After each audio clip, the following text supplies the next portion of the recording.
Hello, my name is Cliff Coggins, and I want to thank you for taking the time to view my presentation on the effects of fruit and vegetable intake through the National School Lunch Program on Body Mass Index Z-scores in child populations of 3rd through 5th graders. I am currently completing my master's in applied nutrition and look forward to sharing my IRB presentation today. If you have any questions during the presentation, please stick around afterwards for a 5-minute Q&A session.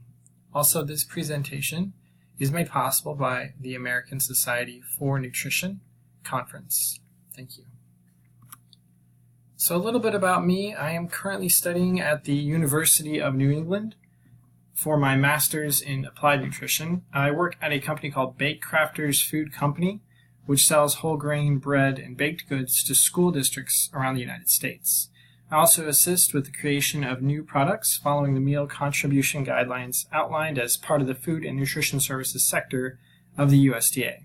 These guidelines require meal components to meet specific nutrient requirements in order to qualify as part of the National School Lunch Program. Sodium, calorie, fat, and sugar guidelines make up the majority of these restrictions. My interest in studying the effectiveness of the National School Lunch Program in the school environment has led me to the development of the study protocol I am about to discuss. There are no conflicts of interest to disclose related to this research proposal at this time. Childhood obesity in America is an increasingly greater problem, with rates increasing in all populations from ages 2 to 19. On average, 18.5% of children are obese, as indicated by the Centers for Disease Control, studied in 2017. Obesity increases the risk of developing other nutrition-related disorders and shortens the lifespan of individuals. Not noted here is the fact that low-income and minority populations, such as African Americans, as well as Hispanics, are at an increased risk for developing high blood pressure, high cholesterol, type 2 diabetes, and heart disease as a result of increasing rates of obesity. According to the National Health and Nutrition Examination Survey conducted between 2015 and 2016, the greatest percentages of obesity for children are in the older children aged 12 to 19. However, studies show that being obese as a child is a good indicator of being obese later in life. For the purposes of this study and this table, our population of interest is 8 to 11-year-olds, which is the dark green bar, the third bar in the graph from left to right. Pictured above are the references for body mass index by percentile rank, as well as the body mass index by age chart from the World Health Organization. Children will be compared on the chart to determine their Z-score. And if you look at the right, you can see the colored lines, green, yellow, red, and black. These denote Z-scores based on body mass index for age. We will be looking particularly at changes in BMI Z-score for children in the overweight and obese range. So that would be the number 1 yellow bar, number 2 red bar, and 3 black bar above the green bar on the chart to the right. A little bit about the National School and Breakfast Program.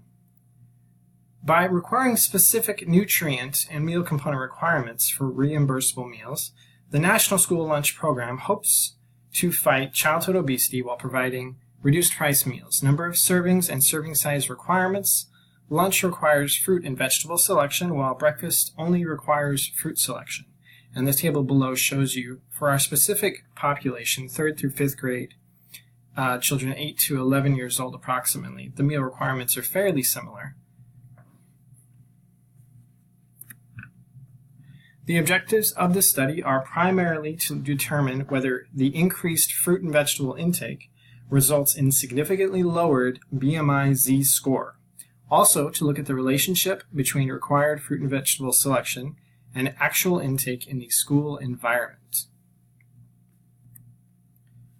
This is a quasi-experimental pre-test, post-test design involving 210 total children, 105 from 2 separate elementary schools in Chattanooga, Tennessee. Observations and measurements will be taken in the school environment through cafeteria observations of fruit vegetable selection and intake, as well as height weight measurements done in the school health center monthly, as well as over the course of a school year at baseline and final. Participant selection and measurement flow will begin prior to the school year, and advertisements will be sent out. Pictured here is a brief synopsis of the recruitment, selection, and monitoring process.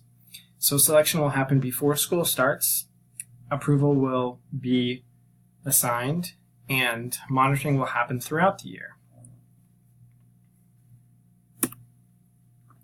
Between school measurements will be similar for baseline and each month. So for school A and school B, we're going to get height, weight, and fruit and vegetable selection versus intake. School A and B children will be monitoring electronically in the school system for meal participation. School A children will be required to participate in school meals greater than or equal to 95% of the time, while school B will be less than or equal to 90% of the time, allowing for meals to be brought from home or no participation whatsoever. Researchers will observe once a month in the cafeteria for fruit and vegetables selected versus consumed for both schools. School A children will be required to select one fruit serving for breakfast and lunch, as well as one vegetable for lunch, while School B will have no requirements. No compensation for participants is involved. Participants will be identified with a random letter number combination, and data will be collected monthly for observations in the cafeteria and height and weight done in the school health center, as well as the BMI-Z score determined therein. Using an independent two-tailed t-test to determine sample size of 210 total children, the alternative hypothesis is that children with a BMI-Z score greater than or equal to 2 will show a reduction of 2 as a result of fruit and vegetable intake through participation in the National School Lunch Program, greater than or equal to 95% of their meals. The null hypothesis is that children with a BMI-Z score greater than or equal to 2 will show a reduction of BMI-Z score of less than or equal to 1 through participation in the National School Lunch Program, less than or equal to 90% of their meals. Analysis tests done will be a paired t-test within groups to assess whether the changes in BMI-Z score from baseline to final were significant, and that is within groups.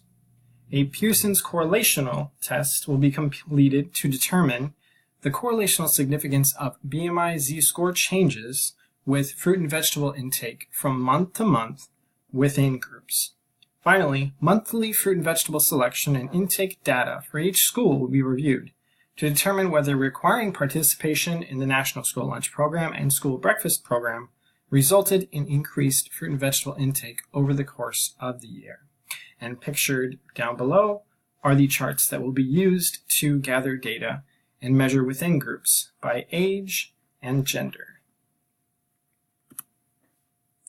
We hypothesize that the results of this study will hopefully indicate that, compared with the control school, the intervention school children with a BMI-Z score greater than or equal to 2, which is the obese category, will have a significantly greater change in mean BMI-Z score as a result of increased fruit and vegetable intake over the course of the school year.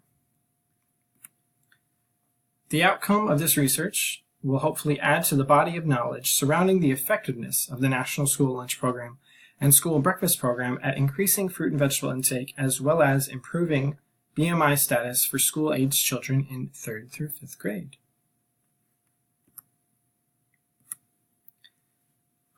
And now I'd like to open it up for any questions anyone has. Thank you very much for participating in my presentation, and I look forward to your questions.